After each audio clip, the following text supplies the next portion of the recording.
News 28 मराठीमध्ये आपले स्वागत आहे। आजच्या मोठ्या बातम्यांबद्दल बोलूया।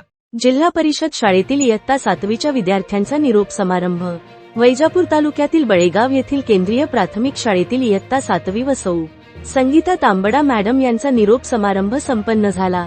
यावेळी मुख्याध्यापक सोनटक्के सर, रन Yevale sir, Wadile sir, Mandwa madam, शालेय व्यवस्थापन समितीचे अध्यक्ष अनिल सूर्यवंशी, उपाध्यक्ष रवींद्र सूर्यवंशी, सदस्य हरिभाऊ सूर्यवंशी, सरपंच उषा सूर्यवंशी, उपसरपंच संतोष सूर्यवंशी, सदस्य संतोष दिवेकर, शैलेश सूर्यवंशी यांची प्रमुख उपस्थिती होती। उपस्थित सर्व मान्यवरांनी शिक्षक व विद्यार्थ्याबद्दल आपल्या मनातील चांगल्या भावना व्यक्त केल्या। मातीच्या विद्यार्थ्यांनी जड अंतकरणांनी आपले शाळेतील अनुभव सांगितले। शेवटी सगळ्यांनी स्वादिष्ट भोजनाचा आस्वाद घेऊन एकमेकांचा निरोप घेतला। इंडिया न्यूज 28 वैजापूर तालुका प्रतिनिधी अनिल सूर्यवंशीची रिपोर्ट।